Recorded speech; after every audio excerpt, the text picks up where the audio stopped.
And joining me now is former Vice President Al Gore. Vice President Gore, thanks so much for joining us. So, Mr. Vice President, 2023, officially the hottest year on record, deadly heat waves, catastrophic floods, devastating wildfires, more powerful storms. We've gotten dangerously close to the 1.5 degrees Celsius threshold, beyond which experts say humanity and the planet will struggle to adapt. What do you think 2024 will look like? Well, we still have the ability to seize control of our destiny. Here's the good news, Jake. If we stop adding to the overburden of these greenhouse gas pollutants in the sky, if we reach what they call true net zero and stop adding to the heat trapping capacity up there, the temperatures will stop going up right away. And if we stay at true net zero, half of the human-caused greenhouse pollution will fall out of the atmosphere in as little as 25 to 30 years.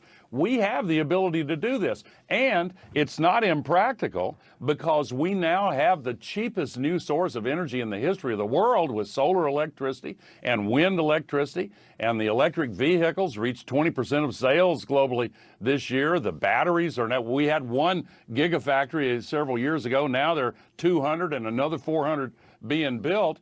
You know, a long time ago, one of the Saudi Arabian oil ministers said, we better remember the Stone Age didn't end because of a shortage of stones. It ended because something better came along. We've got something better now. We can do this if we just overcome the greed and political power of the big fossil fuel polluters. What's going on, everyone? Smokescreen here today. I hope you guys had a Merry Christmas. Today, I want to be kind of talking about Al Gore's coming out. He has an interview with Jake Tapper, and he's talking about how we should adopt the left's climate agenda, or else there will be 1 billion refugees. And my problem with these climate change advocates is that they always, it seems like, you know, scare tactics, right? It's a common thing in sales, right? You create a sense of urgency to get the person to do what you want. And time after time again, these climate change advocates always use this form of talk as if it helps their cause. And I kind of want to challenge some of the things he said in the video. He talks about we have the ability to seize control of our destiny. I will rephrase that. We still have the ability to control people's destinies, right? Because to me, this climate change, greenhouse stuff, I'm going to call it a scam at this point, is merely a means for you to give up control over your life. He talks about how we have a better source, a cheaper source of energy. That's nuclear. But you never hear them push nuclear. Why? Because it goes against what they want. Solar energy is, in my view, more expensive than gas. Everyone who even do a modicum of research based on the two alternatives will realize this. Fossil fuel cars, right? Gas cars are still better time efficient wise, right? You have to wait 30 minutes of your life for your car to be finished charging. Gas, what, 5 minutes? You can go a longer distance with gas cars still. Sure, they're increasing the technology, but to me, solar energy is not as efficient as fossil fuels. Look at the solar panels. Do you know for the amount of energy it takes to keep the entire US running? There's not enough land mass on the United States of America for solar panels to replace our energy reliance on fossil fuels. Clean energy is no energy, essentially. This is the real climate change agenda. Because the only way you can achieve clean energy is if nobody uses energy, or energy is rationed out to a select few people. And this is the reality. And in him talking about the global, oh look, there's global adoption. We reach 20% of global car sales. And he tries to make it seem like this is a populist thing, but it's not. It's an authoritarian thing. It's a draconian thing. And I can prove it. Look at this clip from, it seems like he was, sorry guys, I'm losing my train of thought here. Here's a clip that I'm about to show you guys that there needs to be what seemed like a draconian measure to get people away from their cars. This is a Dublin professor of transportation, Brian Caulfield, and he wants to separate the people of Ireland from their cars by having government force use them into public transportation. Let's take a look at the clip, and then I'll react to the rest of the video. Let's take a look. It's going to be very difficult to get people away from their cars because they're so much more efficient than in terms of time than using public transport, walking or cycling, and that's where sticks will have to come in. There's a lot of debate about how good public transport needs to be first before you do that. We could debate that for decades. I'm pretty sure in London, before the congestion charge came in, people said public transport's not good enough. And it was brought in. It changed that city. I think that as well, like if you look at, say, Paris, again, you know, look at the power the directly elected mayor has had there, and she's completely changed that city too. So there will need to be what may seem like draconian measures in some cases when the good transport's put in place to get people away from their cars. You seen that and you heard that, right? So he's talking about, oh, you know, the populace must stand up and rise against these fossil fuel polluters. You know, these people tend to use these euphemisms to try to label people. Oh, you're polluted, you're hurting the planet. Climate change has been a thing regardless when we had fossil fuels or not. And it's almost the sense of them trying to play God in a way. And it's typical of central planners. They think they know best. They talk about, these scientists have been warning about megastorms and floods and ice melting and sea level risings for years. And Miami, like they use Miami as like Miami Beach as a common thing. Oh, look, Miami's going underwater. But last time I checked, the entire Miami Beach was artificially created, if I remember correctly anyway. Maybe I'm wrong. You guys can let me know in the comment section. But I want to talk about how the climate change agenda is actually being forced on us. It's not the fossil fuel companies preventing green energy from being a thing. Green energy can't compete with fossil fuels. Green energy can't compete with nuclear energy. So in reverse, government, Biden administration, Obama administration, like all you have to do is do some research. Obama administration was giving out government subsidies to a lot of these green companies, to the point where he even got, like, I think one went bankrupt. I think it was Solar Town, I forgot the name, Solar City. I forgot the name of the company. Someone can remind me in the comment section if you remember, from Obama administration. And it's such wasted money that you, instead of trying to allowing fossil fuel, the electric cars to compete on an even playing field. This is why I like Elon Musk. He say, yo, people are not going to adopt electric cars unless electric car is the better option. And it's not right now. It's okay. It's not like it. But these climate change people, advocates, they want to force your way. This is ESG, right? A lot of companies are trying to artificially force the consumers to adopt their products by making electric car the only product. They decommissioned the Dodge Challenger. Now it's an electric car. You see a lot of these luxury cars, such as Lamborghini, Ferrari, adopting more. They're adding more electric cars to their fleet. You see it because the government, ESG, are incentivizing these corporations to go net zero. The net zero initiative, right? Is that something us consumers we demanded from the corporations? No, that's not how capitalism works. They're using government force, which I outlined in the clip I just showed you, to essentially socially engineer us to want green energy cars, to care about renewable energy, to care if a corporation is have a mission for net zero 2030. This is something forced upon us. And then the goal to come here and say, oh, fossil fuels, they're stopping us from doing, no one's stopping green energy from doing nothing. It's just the fact that people don't want these cars. Gas cars are still cheaper. Gas cars are still more efficient, time-wise, fuel-wise. And they're trying to force adoption. And how you force adoption? Using force. And in my view, the ends does not justify the means. If you get someone to do something through force, it's wrong. Period. Regardless if it's better for the planet or not.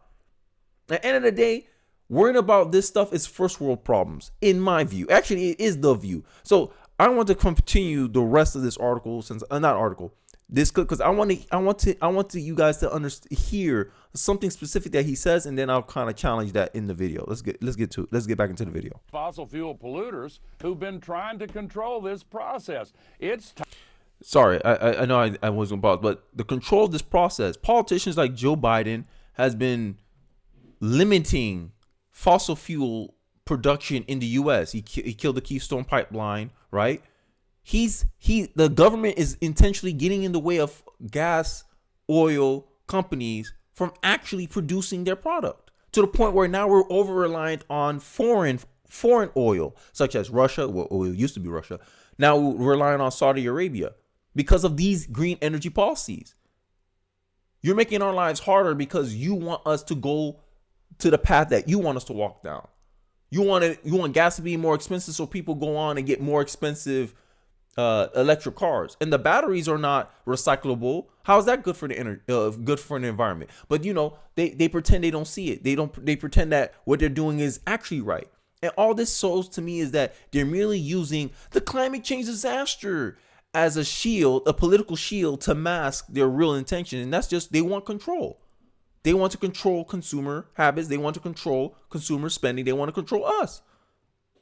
This is the biggest, a blatant view of social control, social engineering. This is why they use children, right? They try to get you emotional. Say, oh, think about the planet. Think about the kids. Think about the future. Put the girl, how dare you? You stole my dreams. 12 years later, we're still here. They make all these predictions, and then they overestimate or they overcalculate the pattern. One minute is the hottest in this year's the hottest it's ever been, and then next year is going to be the coldest it's ever been. Because nothing ever stays stagnant in this life. That's one thing I realized. Life is like this. So why wouldn't the climate be too? It makes no sense. But hey, I digress. I don't want to spend too much time on this. Time for people at the grassroots level in every country to speak up. And the good news is that's happening too. So you say we can fix this. What needs to happen? Well, we need to break through this blockade that the fossil fuel industry and the big petro states have been using to block progress. We also need to reform this UN process. So look how he says progress. Progress is always doing what we want you to do. It's never like, one thing I would have done if I was Jake Tapper was, what do you mean by progress? Because there's some people in the audience who believe that fossil fuel is the path to human flourishing other than electric. So what is progress to you? That's one thing I would have asked this Al Gore guy. Progress always seems to be if you're going closer to the left-wing agenda, if you're doing things that we want you to do, that's progress. And then he's going to talk about UN. Let's reform UN so that way they incentivize, which they're already doing at a soft level with BlackRock, State Street, Vanguard, with ESG, right? A lot of these corporations, if you look at the top 500, Fortune 500 companies, they talk about how, yeah, we have a net zero initiative. They're doing it in ways already. So how is this a populist thing? This is artificial. This is not organic. But, I digress. Let's get back. Because it requires what they call consensus now, which is similar to requiring it to be unanimous. If the president of the COP decides that they don't see any objections, then he declares there's a consensus. And that's why it's so important that person who's in charge of the process not have a direct conflict of interest. We have to make a decision to get past fossil fuels and start accelerating the shift over to renewable energy and efficiency. And I already laid out the arguments that green energy is not efficient, right? The cost, the amount of cost it will take to produce the solar panels, the wind turbines, and you still need oil for the wind turbines. By the way, he don't tell you that. By the way, right? If you look at it, if you take it based on his message, hey, we want more efficiency.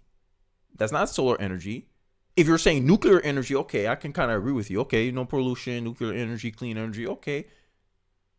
But that's not what he's advocating for. He's stopping innovation for filtering for fossil fuels, nuclear energy. Like, we're still using outdated technology for nuclear energy because it's the versions of nuclear energy that we have now still produce a lot of carbon. So they can still say, oh, look, we're producing so much carbon. But if you look at China, they have like 4th generation nuclear technology that produces no carbon. And if that becomes mass adopted here in the US, they no longer have no moral justification for their position to try to force us to spend all this money on their Green New Deal. One thing I'm starting to notice is that a lot of these people They just want to control you, honestly. They just want power. They just, these are the same people that they want you to drive electric and then they're flying private, right? What was it? The Kelly guy, I forgot his name. The climate czar for Biden. I don't know. I just find it very hypocritical. I just think these people who are pretentious, they're just trying to virtue signal. They're just trying to mask their self-interest through morality. And that's one thing he was doing. Oh, we got like conflict of interest. Don't you have a conflict of interest? I think this conversation would have been a lot more fruitful if he had someone of the opposite opinion, the contrarian position. And this is why I say media is not about telling you the truth. This is about getting you to fall into a certain perception or conclusion. And that's all I'm trying to expose here. But let me know your thoughts in the comment section. You agree with me? Do you agree with green energy? Do you like green energy? Do you believe that this is just an agenda for us to give up our rights and control to the oligarchs, right? Let me know your thoughts in the comment section. I would like to hear them. Don't forget to like, comment, subscribe. I appreciate you guys for watching this end of the video, and I'll catch you guys on the next video. Peace.